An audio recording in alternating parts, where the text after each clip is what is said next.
When you see a tweet from a news organization, when you see a story that says Washington Post, you assume you're getting real news. But journalists and media companies know that you're not.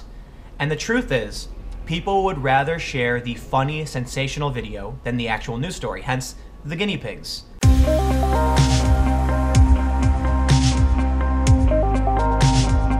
Before I get started, I just want to say that I'm setting up a second channel. It's kind of a backup channel and also just more irreverent. It's different content. For those that have made it to the end of my last few videos, you've probably seen me talking about this. Backup channels are important as YouTube takes channels down, censors people. Bad things tend to happen to certain channels. It's always important to have a backup. So this is my second channel, and I will be posting there less frequently than I do here, but I will have videos up there that probably don't fit the main channel. And if this channel ever has any issues, that's where I will end up, so just so you know. But without further ado, let's get into today's depressing topic.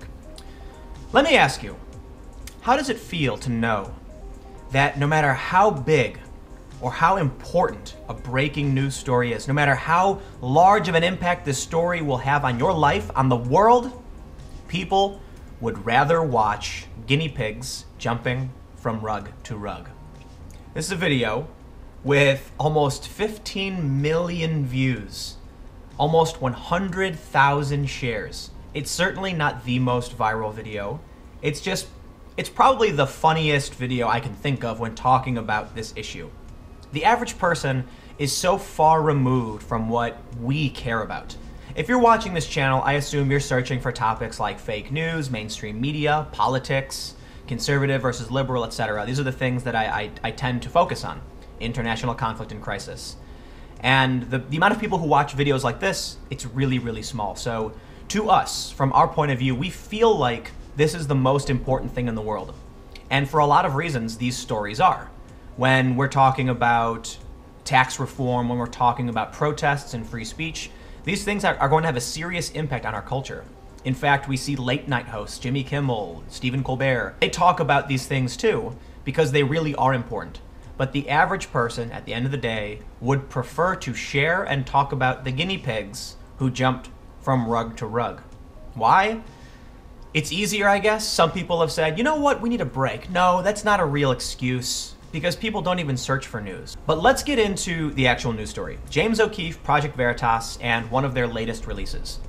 Project Veritas went undercover and spoke with Adam Entus, a correspondent for the Washington Post, who basically said there's nothing to the Russiagate conspiracy story. He says, "Our reporting has not taken us to a place where I would be able to say with any confidence that the result of it is going to be the president being guilty of being in cahoots with the Russians. And frankly, there may not be anything that gets the president. It may be just lower level people who are compromised by this. We just don't know. It's very hard to tell, so we just don't know at this point." The first thing that needs to be said, we don't know when this video was taken. This video could have been taken months ago, in which case it might be outdated to say there is no evidence.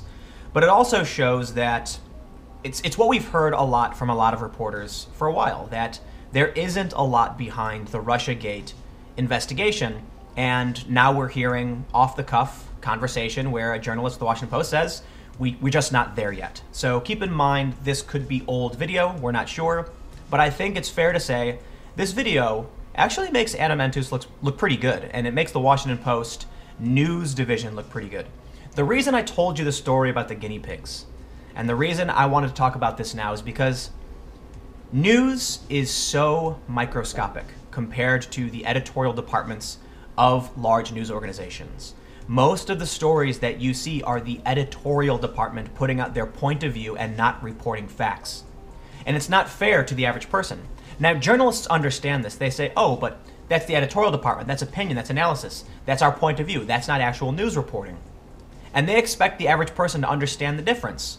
When you see a tweet from a news organization, when you see a story that says Washington Post, you assume you're getting real news. But journalists and media companies know that you're not.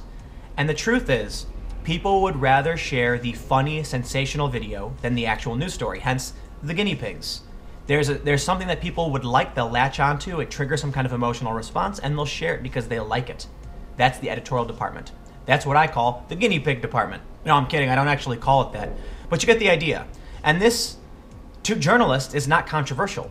But what James O'Keefe is showing everybody is that the average person doesn't understand the difference. The average person looks at the editorial and the news division as the same thing. And in my opinion, that's not fair to the average person. But this isn't just my opinion. Other journalists have brought this up. In one post, Lachlan Marquet says, if nothing else, O'Keefe's post videos demonstrate the damage that overzealous editorial boards can do, albeit abetted by malicious partisans, to the appeal and trustworthiness of a newspaper's reporting. NYT's tweet storm isn't helping.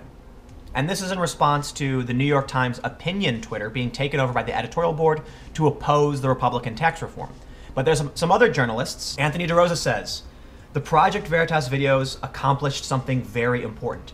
It assured us that the Washington Post reporters are careful, unbiased journalists doing their jobs well. And he's right. Journalists, there are reporters doing news, people like Adam Entus, who will flat out tell someone when asked, we just don't have this.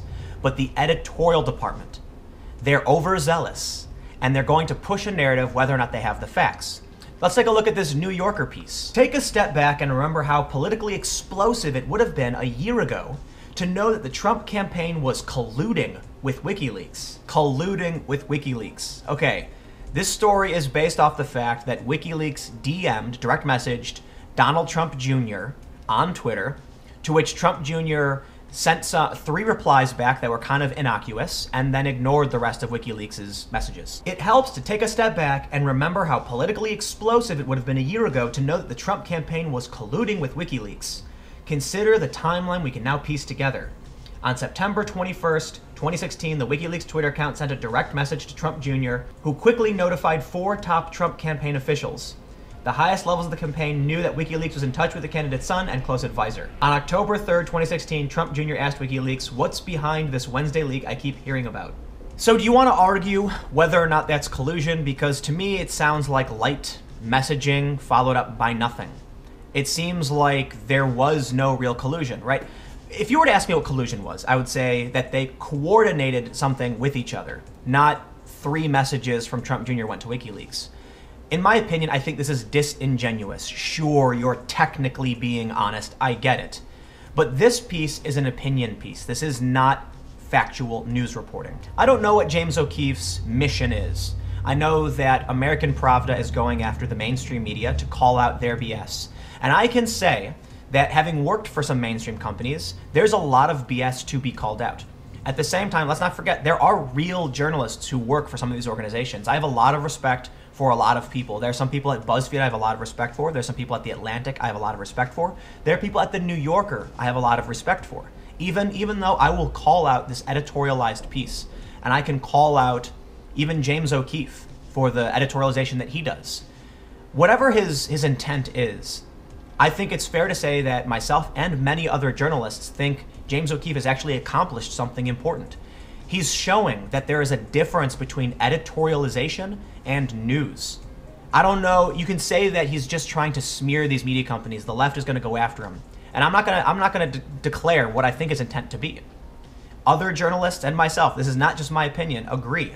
The American people don't know the difference between when the Washington Post puts out an opinion piece claiming collusion is factual and it's here, and when they actually do news reporting, and when someone like Adam Entus is saying, look, we just don't have the facts.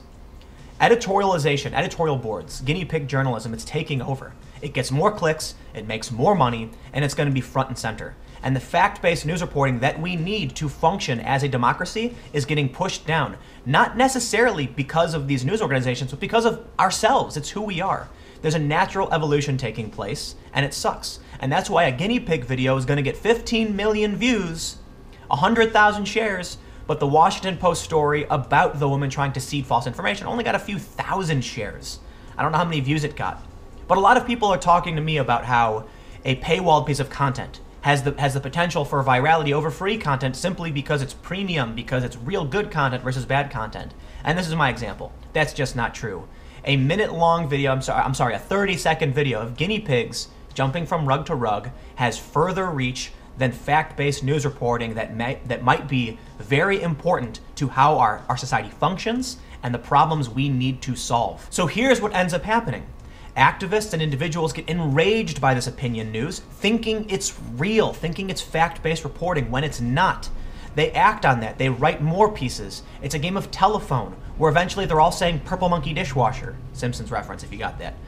They don't know what they're talking about, and we're spinning ourselves in circles, chasing our tails with editorialization. And then, real journalists who are trying to do a good job get caught up in the fray and insulted and made to look bad. Whatever James O'Keefe's intent was, I think it's really important that people understand the difference. That you can have fact-based reporters flat out tell someone, when asked, hey man, the Russia thing, we just don't have it yet.